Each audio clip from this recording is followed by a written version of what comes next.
எனக்கு தெரியல. இல்ல உங்களுக்கு தெரியாதா? முன்னத்த சூராஜ் உனக்கு அண்ணா நீ உங்க தம்பி என்ன ஒரு ராத்திரி 30,000 பேசுவீங்க, 30,000 25,000 நீங்க எடுத்து போயிடுவீங்க. சமா மீத 5,000 கொடுத்துட்டு ஆளுக்கு 150 கொடுத்துட்டு மொத்தமா எடுத்து ஒரு 2 வாரம் முந்திரி கொண்டு 25,000 பேசி 5,000 கொடுத்துட்டு 30,000 எடுத்து போயிடுவாங்க. சும்மாதான் கம்மி கஷ்டா. ஆமா நம்ம எல்லாம் தாலியா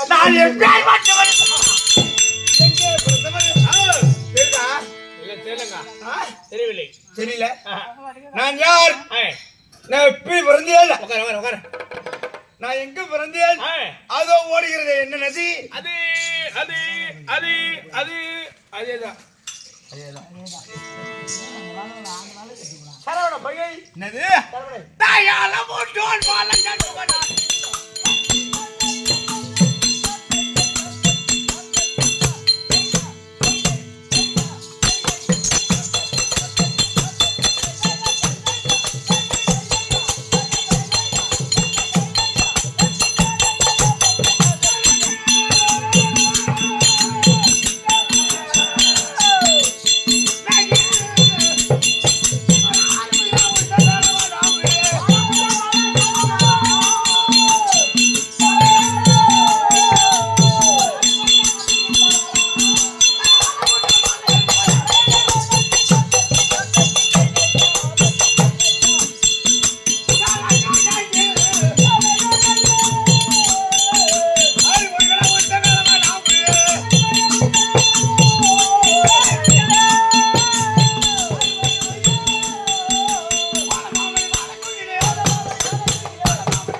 சரகணியில் உதித்தவர். சரகணியில் உதித்தவன் என்றால் எப்படி உதித்தவன், எப்படி எதற்காக உதித்தவன் அப்படி எனக்கு தெரியுமா? தெரியாது. கைலாயபுரமன் நெற்றி கண்ணில இருந்து நெற்றி கண்ணை திறந்து பார்க்க அதுல இருந்து 6 தீப்பொறிகளாய் சரவண பொய்களை விட சரவண பொய்களிலே 6 தீப்பொறிகளும் 6 சிசுவாக தோன்றியது. 6 சிசுவாக தோன்றிய உடனே எங்க அம்மா யாரு, ஏன் 6 முகம் எனக்கு பேர் வந்து எதனால எனக்கு 6 முகம் 12 கரம் இருக்கு அப்படின்னு தெரியுமா? சரவண கோயில விடுத்த உடனே 6 சிசுவாக தோன்றியதாலே அந்த 6 சிசுவும் எங்க அம்மா பாப்பாங்க. பார்வதி ஒரு பிள்ளை அழகா இருக்கான்னு 6 பிள்ளையும் அழகா இருக்கும். ஒரு பிள்ளையை தூப்பாங்க, மீதி 5 ஓடி சரவண கோயில விழுந்துடும். என்னடா ஒன்ன தூக்கணும் 5 ஓடி சரவண கோயில விழுந்து போகுது அப்படின்னு இந்த 6 பிள்ளையும் தனித்தனியா இருக்கிறதால தானே ஓடி ஒன்னு தூக்கணும் சரவண கோயில 5 விழுந்தது மொத்தமா அப்படின்ட்டு மொத்த பிள்ளை அழகையும் பார்த்து வாரி அணைத்தாள் என் தாய் மார்மேலி. யாரு? பார்வதி. வாரி அணைத்த உடனே வாரி அணைத்து நான் 6 பிள்ளை சிசுவாக இருக்கும் போது எனக்கு 6 பால் கொடுத்தது தெரியுமா? ஒரு பச்சை பிள்ளைக்கு தவிச்ச வாய்க்கு தண்ணி. ஆமா, அது பச்சை பிள்ளைக்கு தவிச்ச வாய்க்கு தண்ணிடா, தண்ணி. பசிச்ச வாய்க்கு சாப்பாடோ பாலோ. பாலே குடிச்சுட்டு இருந்தா செத்துருவான்.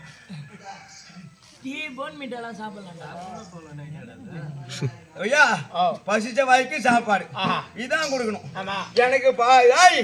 நான் சின்ன பிள்ளையாக இருக்கும் போது எனக்கு பால் கொடுத்தது யார் தெரியுமாடா? கார்த்திகை நட்சத்திரம் கேள்விப்பட்டிருக்கியா? எங்க பாத்திருக்கேன்? மேல பாத்திருக்கேன். என்னைக்கு வரும் அதை சொல்லு. பாத்திருக்கேன்ற மேல என்னைக்கு பாத்திருக்கேன்? என்னைக்கு போதில இருக்குன்னா அப்புறம் பாத்திருக்கேன். கார்த்திகை நட்சத்திரம் 7. ஆமா, கார்த்திகை பௌர்ணமி என்று பார். கார்த்திகை நட்சத்திரம் 7 ஒன்னா இருக்கும். ஆமா, அந்த கார்த்திகை பெண் அதெல்லாம் பெண், அந்த 7 நட்சத்திரமும் பெண். அந்த 7 பெண்களை கூட்டு என்ன பண்ணாங்க, எனக்கு கார்த்திகை பெண் பால் போட்டிருக்க.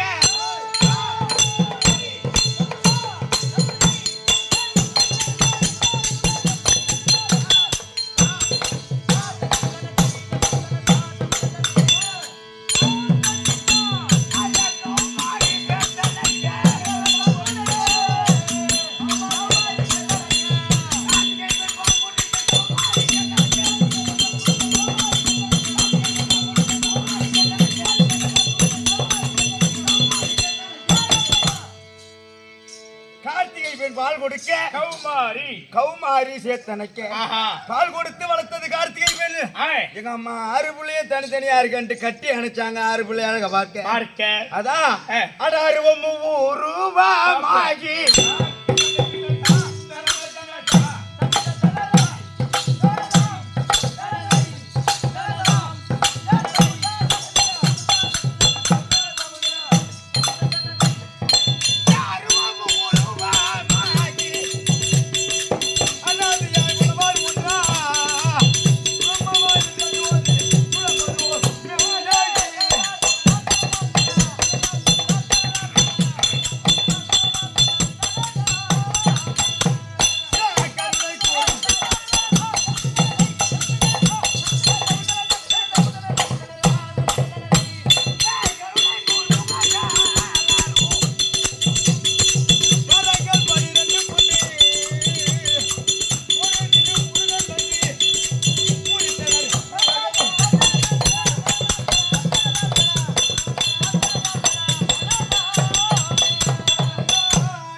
விளம்போதோர் மேனியாகி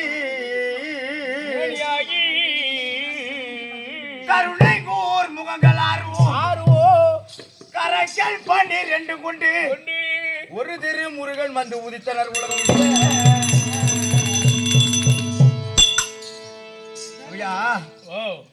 ஏன்னு கேட்டா 63 உருவமாகி 6 ஊரும் ஒரு உருவாகி 6 புள்ளையா இருந்தனா எங்க அம்மா 6 பிள்ளையும் கட்டி அனுப்பிச்சாங்களா 6 பிள்ளையும் ஒன்றாக ஆனது 6 ஊரும் ஒரு உருவாகி அனாதியாய் பலவாறு ஒன்றாய் 6 முகத்தை 6 புள்ளையும் சேர்த்து அனுப்பிச்ச ஒண்ணு என்னடா ஒரு முகம் தான் இருந்தது ஒரு பிள்ளைக்கு இப்ப 6 முகமாகி 12 காரா இருக்க அனாதியாய் பலவாறு ஒன்றாய் பிரம்மமாய் நின்ற ஜோதி பிழம்பதோர் மேனியாகி 6 முகம் 12 கரம் அப்படின்னு வந்துடுது கருணை கூர் முகங்கள் ஆறும் என்னது கருணை கூர் ஆறும்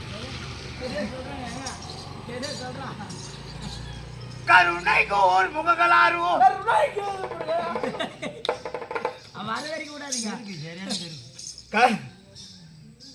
கருணை கூர் முகங்கள் ஆறும் சரியா நின்று ஒண்ணு வந்துக்கிறீங்க அது நிக்கிறான் உட்காந்துருக்க அந்த நேரத்துக்கு அதை பாரு அதாவது கொல்லிக்கு கூட்டமா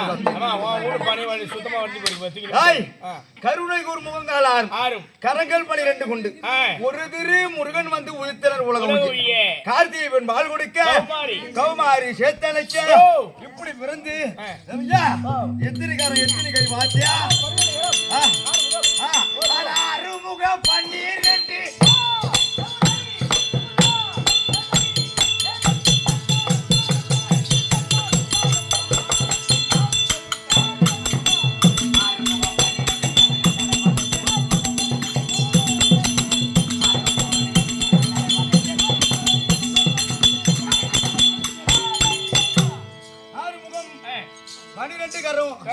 கரங்கள் தலை படைத்து 6 முகம் சக்தி எங்க அம்மா சக்தி ஒன்றா திரட்டி பார்வதி எங்க அம்மா என்ன சேர்த்து அன்னைக்க 6 முகம் 12 கரமாச்சு இப்படி எல்லாம் இருந்தால் ஐயா நான் பிள்ளையாக பிறந்தேனே தவிர நான் இப்ப சின்ன வயசு புள்ளதான் சின்ன புள்ள அம்மட்ட புள்ள இருக்காரா அம்மட்டம் புள்ள ஏமா ஏமா ஏமா 4 பேர் தான் உட்காந்துருக்கீங்க பார்த்தா பாருங்க இல்லைன்னா பேசாம இருங்க பேனாத்தி நீங்க அது என்ன காசு வரலையா ஹாய் அது மாதிரி ஏன்னா நான் அப்பதான் சின்ன புள்ள கதா உன்னை துதிப்பாடா கருணை காட்சி மதிப்பாடா கவலை எல்லாம் தீர்ப்பாடா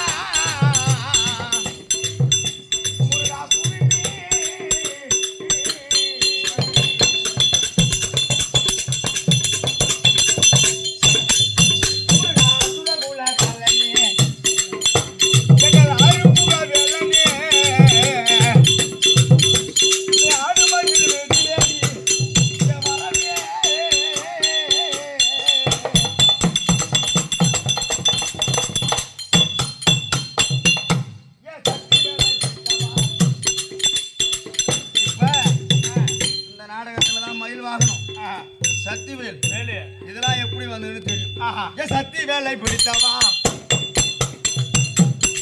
சந்தர்களை மடித்தவா சதுர்முகன சிறையில் அடைத்தவா எங்கள் குருநா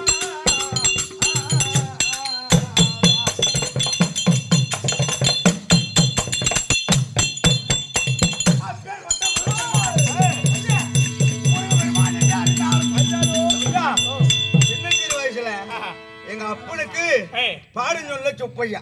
எப்படி யாரு அப்பனுக்கு பாடம் எப்படிங்க? அப்பனுக்கு பாடம் சொன்ன சுப்பையா அப்படின்னா யாருன்னு தெரியுமா? தாய் பிரம்மனை சிறையா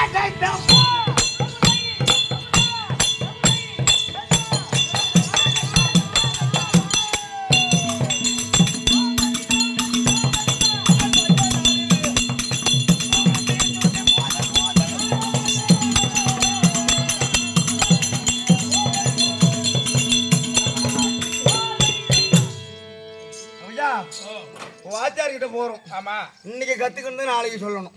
4 நாளைக்கு கத்துக்கிட்டு அதுக்கு மறுநாள் சொல்லணும். இப்படி இருந்தா தான் பள்ளிக்கூடத்துல படிப்பு வரும். இல்லன்னா கற்பூர புத்தி, கரி புத்தி, கரளி புத்தி. வாழைத்தண்டை பாத்திரிக்கா, அதான் கரளி புத்தி. கற்பூர புத்தி, ஒரு கற்பூரத்தில் நெருப்பு காட்டினா என்ன பண்ணும்? பட்டுன்னு பத்திக்கும், உடனே பத்திக்கும். அதான் உன்னை பாக்குறோம், அதை செய்யறோம். அதான் கற்பூர புத்தி. கரி புத்தி, கரி புத்திக்கு படிப்பு ஏறும், கொஞ்சம் பொறுமையா ஏறும். கறின்னா கறி கிடக்கு, அந்த கறியில நெருப்பை வச்சு நம்ம ஊதுனாதான் ஊதணும், அந்த கறி நெருப்பாகும். ஆமா, அதான் கரி புத்தி, கற்பூர புத்தி. இப்படின்னு பார்த்தா நான் யாரோட புள்ள? கைலாய பரமனோட புள்ள இல்லையா? இத பார்த்தேன். என்ன பண்ண? டேய், எங்க அப்பா பிரணவத்திற்கு பொருள் ஒண்ணு. யாரு? நான் கேக்குறேன் எல்லாரையும். பிரணவத்திற்கு பொருள் உனக்கு தெரியுமா? உனக்கு தெரியுமா அப்படின்னா பிரம்மன் நான் ஒரு தினத்தில கைலாயத்தில் அமர்ந்திருக்கும் போது பிரம்மதேவன் ஓடி வந்தார் கைலாயபுரமனை பார்க்க. கைலாயபுரமனை பார்த்து ஓடி வந்த உடனே பார்த்தார், ஏண்டா நான் ஒரு சின்ன பையனா இருந்தாலும் நம்ம மதிச்சு போகணும். ஆமாங்க, என்னது மரியாதை கொடுத்தா மரியாதை. வாங்கண்ணா வாங்கண்ணா வாங்கன்னு மரியாதை கொடுக்கணும், மரம்பா அப்படின்னு சொல்லணும். பிரம்மதேவன் வந்தான், வழியில நான் என்ன ஐயா வணக்கம், இவன் தான் ஒரு அரிய பையன் கூப்பிடுறான் அப்படின்ட்டு பிரம்ம மாட்டம் பேசாம போயினே இருந்தா. எனக்கு வந்து போச்சு கோபம். நேரா பிரம்மனை கூட்டேன், பிரம்மதேவரே இங்க வாங்க அப்படின்னு. ஏன்பா என்ன கூப்பிடுறேன்னார். பிரணவத்திற்கு பொருள் உனக்கு தெரியுமான்னு கேட்டேன். கேட்டீங்க? என்னது பிரணவத்துக்கு பொருள் உனக்கு தெரியுமான்னு கேட்டேன். எனக்கு தெரியாதுன்னார். ருக்கு அஜூர் சாம மதுரவனம் 4 வேதத்தை கொண்டு தானே படைக்கிறேன், உனக்கு பிரணவத்திற்கு பொருள் தெரியாதா? இதெல்லாம் தெரியாம அப்படின்னு சொன்ன உடனே பிரம்மனை குடிச்சேன், சிறையில அடைச்சேன். பிரம்மனை பிடித்து சிறையிலே அடைத்தேன். சிறையில அடைத்த உடனே படைக்கிற தொழில் நின்று போகும். இன்னைக்கு நம்மளுக்கு பார்த்து உங்கதான் பாக்குறேன்,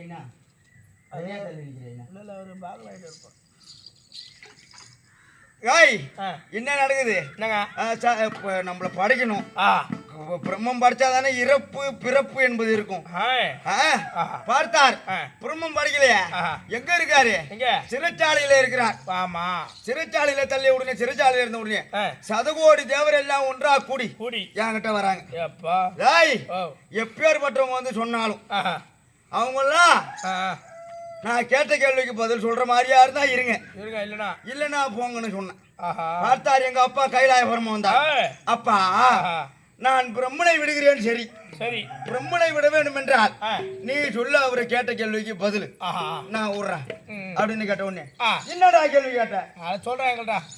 பிரணவத்திற்கு பொருள் தெரியுமான்னு கேட்டேன் எங்க அப்பாவை. எங்க அப்பாவும் தெரியாதுன்னார். அது எனக்கு தெரியாது, நீ சொல்லி கொடுறான்னார். நான் வாத்தியார் மாதிரி மேல உட்காருவேன், நீ மாணாக்கன் மாதிரி கீழே உட்காரணும் அப்படின்னு. கூத்து நீ வைக்கிறாங்க சொல்லு. கூத்து வைக்கிறாங்க சும்மா இருக்குதுனால தான். கூத்துனா விடிய விடிய பார்ப்பாங்க, பாட்டு காய்ச்சனா 1/2 மணி நேரம் அப்படி இப்படி அட்டு போயிடுவாங்க. கூத்து ஏன் வைக்கிறாங்க தெரியுமா? வர வேஷக்காரங்க ஒரு நல்லதை சொல்லணும், பொட்ட வேஷக்காரங்க வந்தா பொம்பளைக்கு தான் அந்த நல்லதை சொல்லணும், நாடகத்தையும் பேசணும். ஆண் வேஷக்காரங்க வந்தா அந்த கதையை சொல்லி போறாங்களான்னு பார்ப்பாங்க. இதெல்லாம் பார்த்து தான் ஒரு கலை பேர்பட்ட கோயில் வைத்து பங்குனி உத்தரத்து அன்னைக்கு திருவிழா தேர் திருவிழா செய்து இன்று நம்மளை வைத்து ஒரு இரவு நாடகன்ற மாதிரி அவங்க நம்மள மேல நிக்க வச்சுட்டு அவங்க கீழே உட்காந்து பாக்குவாருக்கு அது கிடையாது. என்ன சொல்றாங்க? கூத்தாடி நாட்டை திருத்துவது நாடகம், நாடு பிளஸ் சகம் நாடகம், நாட்டை திருந்துவது நாடகக்காரர்கள், ஊரை திருத்துவது நாட்டாமக்காரர்கள். எங்க அப்பாவை கேட்டேன், எங்க அப்பாவுக்கு தெரியாது நீ சொல்லி கொடுறான்னாரு. நான் சொல்லி கொடுக்கணும்னா நான் வாத்தியாரு, நான் மேல உட்காருவேன். பள்ளிக்கூடத்துல வாத்தியார் மேல உட்காந்துருப்பாரு, பசங்க எல்லாம் கீழே உட்காந்துருங்க. இப்பதானே டேபிள் எல்லாம் வந்துட்டு இப்பதான் வாத்தியார் ஏகிட்டு அடிக்கிறானுவோ, வாத்தியார்ட்ட ஆன்சர் போறானுவோ, என்னடா இந்த மாதிரி எல்லாம் பண்றானு. எதுவுமே சொல்லவே மாட்டாங்க.